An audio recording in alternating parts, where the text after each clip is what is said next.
Eurostar has warned it is on the brink of collapse unless the government steps in to bail it out. The cross-channel train service, which is majority owned by the French state, came begging to Britain after exhausting its options with Paris. The company said a 95% slump in passenger numbers during the pandemic has brought the service to its knees. It said, without additional funding from the government, there is a real risk to the survival of Eurostar. The current situation is very serious. Eurostar was supported by a group of London business leaders who wrote to the government pleading for financial aid for the cross-channel transport link. Bosses from firms such as luxury food seller Fortnum and Mason and London landlord Shaftesbury called for swift action to safeguard its future. In a letter to Chancellor Rishi Sunak and Transport Secretary Grant Shapps, they said Eurostar could soon run out of funds to run its service in and out of London's St Pancras station. The 28 executives wrote, "Safeguarding the future of this connection to the continent should be a symbol of both our desire to build back better and our new cooperative relationship with our European neighbours.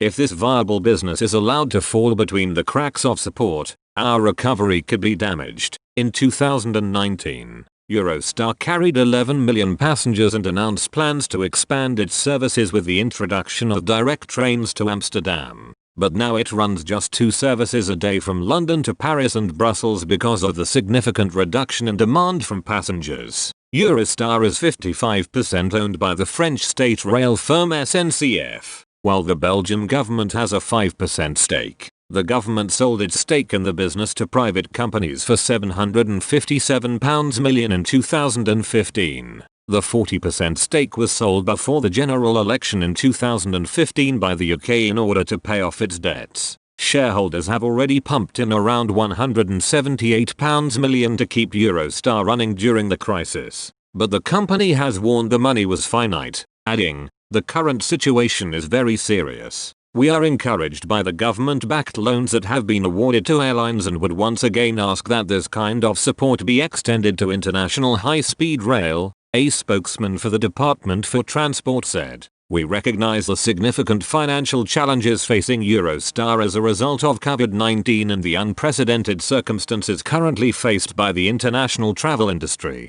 The government has been engaging extensively with Eurostar on a regular basis since the start of the outbreak. We will continue to work closely with them as we support the safe restart and recovery of international travel." Christophe Fanachert, head of SNCF Voyages, last week warned Eurostar was in a very critical situation. He said the issue was the company was seen in the UK as a French business not supported by the government. But he also claimed in France the firm is seen as a UK-based business is not aided by Paris. New travel restrictions are expected to heap even more pressure on the service, with airlines and airports also calling for more support. From today, new rules require all travellers to Britain to have tested negative for COVID and to quarantine for 10 days.